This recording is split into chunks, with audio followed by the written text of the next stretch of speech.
In this video, I'm going to do a deep dive on what cross-niching actually looks like. Here on Etsy, you can see there are just countless examples of high competition niches. This one is Christmas, for example, thousands and thousands of listings. How on earth could you possibly compete with all of these listings? Well, I'm going to break down how cross-niching actually works, what it is, how you can use it to your advantage, and I've got some real-life examples to help you make some sales on sites like Etsy or your own website or wherever you sell print on demand or digital designs. Let's jump in. In this video, I'm going to be using a niche research tool called EverBee. I really like using EverBee. You can just type into this keyword research tool a search term like Christmas, for example. You'll see here search volume is a little under 13,000 per month. The competition's a little over 14 million on Etsy. That gets you a very low keyword score. Now there's related keyword scores down below, and I'll be using this niche research tool to show you the powers of cross-niching. Now I'll put a link to EverBee in the video description below. Just a heads up, if you click on the link and you purchase the EverBee subscription, I would receive a small commission. I think it's a really valuable tool to help you find niches with relatively low competition and high chances of making a sale. Now, if you're using Google Chrome as your web browser, this is a neat feature too. You can download an extension for Google Chrome, and it's the EverBee extension. And here you can see on this listing, yes, it says in demand, 6 people bought this in the last 24 hours.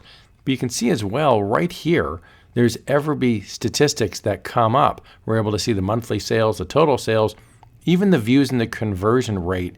This is really helpful to look at information in real time. Here's another example. This is the Tree of Life print for a children's room, and you can see as well there's monthly sales, total sales, and the views and the conversion rate at the top. It's a really nice feature installing the EverBee extension right inside of Google Chrome. Okay, so big picture, how cross-niching works. You start off with a competitive niche, and then you find another competitive niche. Now, either niche, it's not very high probability for you to make a sale.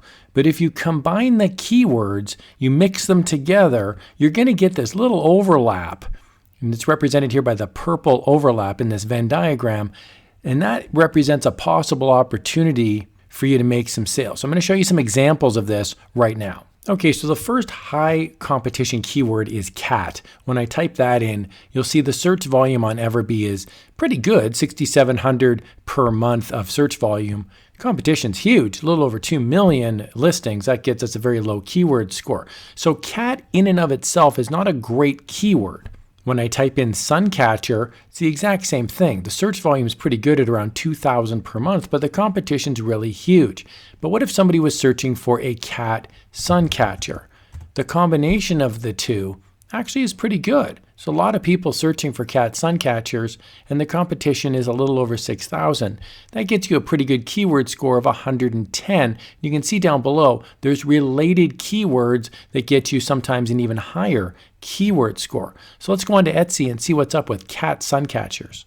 Okay, so when you're on Etsy and you type in a phrase like what I've done here, cat suncatcher, please note that this is with ads, and so the result that you might get on EverBee in terms of listings may be slightly different because of the ads. What I'm going to do here on the left-hand side is click all filters, and I'm going to click on physical items only. It's still going to get me back a bunch of results. However, these are all physical items. There's no digital downloads here. This one here, for example, it's in demand. 2 people bought it in the last 24 hours. It's a cat memorial suncatcher. And it's an absolutely beautiful design. You can see here reviews for this item down below. We've got 17. Now, it's interesting to note that the suncatcher here has flowers on it. And here's another one. It's almost the exact same design, but it has no flowers inside the moon, and it has a name inside of it. So it's a personalized cat window, but it's a different looking design. You can see here there's different variations that this seller offers, different fonts, different looks and feels to it.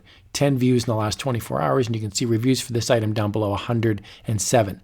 This definitely sells. People are looking for this specifically. Another strategy you can use is to start on Etsy, find a popular item, and then see what the keywords are. So for example, here's a bunch of digital downloads for editable boarding pass templates. So I'm just going to click one here completely at random. And we can see this one here says 6 people bought this in the last 24 hours. And we can see there's boarding pass, there's a template, printable, there's all these different keywords.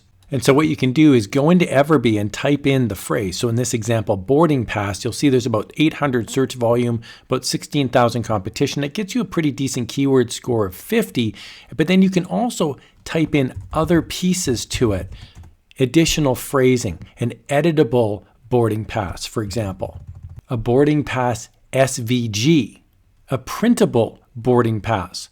So it's important to look down below at the similar keywords, and EverBee does a great job of this because you want to make sure that your listing has as many of these keywords in a holistic and natural way as possible. Birthday, airline ticket, digital, maybe Christmas, gift, printable, template, and so on.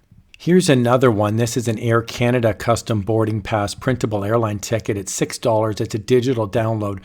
I would strongly recommend that you do not use trademarked logos. So for example, Air Canada or any sort of United Airlines, anything like that. What you'd want to do is have more of a generic design because Etsy could give you a strike for infringing on somebody's trademark. Here's a great example of something that's a little more generic. This is a boarding pass, and the airport codes LAX and FCO, the airport codes are generally public domain, so there's no issue there. This is a great looking, easy to read thumbnail. These look awesome, and I think they would make a great gift. You can see $2.11. Basically, it's an editable boarding pass. Lots of shop reviews down below. This is a great looking idea, and people are searching for this. A third strategy may just come from real life. So for example, here's Halloween, which is a popular time of the year. You'll see the keyword score here is pretty low. If you type in Halloween costume, this will also get you back a pretty low keyword score. But if you start talking to friends or if you attend a Halloween party, you may discover that there's couples Halloween costumes and also a group Halloween costume. And when you search for group Halloween costume, you'll see the search volume's pretty good, the competition's okay, the keyword score is even better at 40, and there are related keywords down below. Always check your related keywords, and you'll see we've got a bunch here that score well above 0. Now for something like group Halloween costumes, you want to make sure you've got a great looking thumbnail, and this really attracts the eye. Different colors, different phrases, and lots of keywords here in the learn more about this item. You can see here reviews for this item, 686. It's in demand. 5 people bought this in the last 24 hours. Here's another one. These are old scratch and sniff stickers. I grew up in the 80s, so this is a big deal for me. We can see this is an 18 plus baskets. What a great idea for a couple or 3 or 4 or 5 people to be involved in a group Halloween costume. And here's another one that's pretty basic. These are different colored crayons. So you'd simply have a generic t-shirt with different colored crayons. You can see that there's different thumbnails here, and there's 613 shop reviews. This is a pretty popular item. The examples I used in this video are for Etsy, but you can also make sales on your own website or any print-on-demand platform. I love using EverBee. I highly recommend them. I'll put a link to EverBee in the video description below. Here's another video on how you can have some fun using niche research. Thanks a lot for watching.